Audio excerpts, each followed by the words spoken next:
Do you know of the number of expansionist, let's say, wars or campaigns undertaken by the Cholas in the Southeast Asia? How many Chola kings are we aware of? Are we aware of the fact that it took 5 different armies of 5 different sultanates to destroy the Vijayanagara Empire? That it was an unequal war?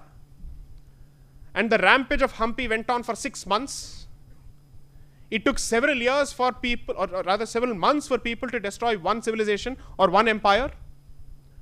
But all we hear is a tomb which is built for somebody's second or third wife.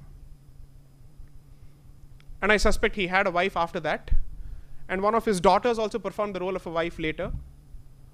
This is a fact. When Shah Jahan was imprisoned along with his daughter by Aurangzeb, there are written records which clearly say that his daughter effectively had to take up the role or don the mantle of a wife. And yet that tomb is supposed to be the symbol of his love for his wife. Great, accepted. Is there nothing else worth showcasing in India? If you go to any country, even in America, the worst or the latest that they can show, or the earliest that they can show, is a structure running before about 300 or 400 years. 300, 400 years, I think there will be a temple in a village in this country, in every village. Most temples, at least in the south, are at least 2,500 years old or 2,000 years old. The reason why I have to talk about the south is most temples of the north have effectively, how do I put it, which anyway we can't talk about. It would be extremely politically incorrect. It could hurt a lot of sentiments. It could hurt so many sentiments that I will find a lot of death threats and hate mails coming to me the next day. So I'd rather not talk about it. But then, if you really want to read about it, please read Sri Sitaram Goel's book, What Happened to Hindu Temples. He gives a detailed exposition of destruction by destruction, the number of temples that were destroyed. Read the books of Dharampal. Read the books of Sri Conrad Elst. Read the books of David Frawley. Read the books of Michel Danino. Read Max Muller.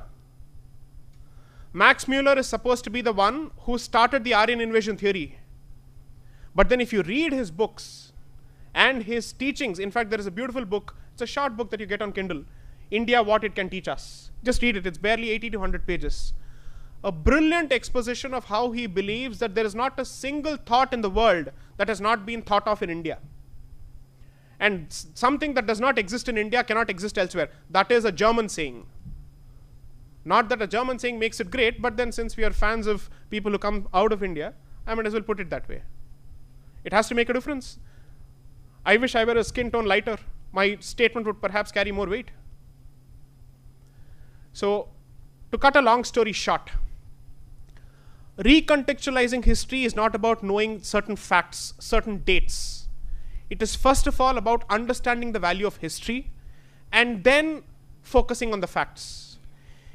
If the mind is not a fertile ground to receive facts because it does not see the value in receiving those facts, आप facts भरते जाइए, उससे क्या फर्क पड़ेगा? जब तक perception और attitude में कोई change नहीं होगा, सत्य का उस पर कोई असर नहीं होगा, कोई प्रभाव नहीं पड़ेगा. Thank you.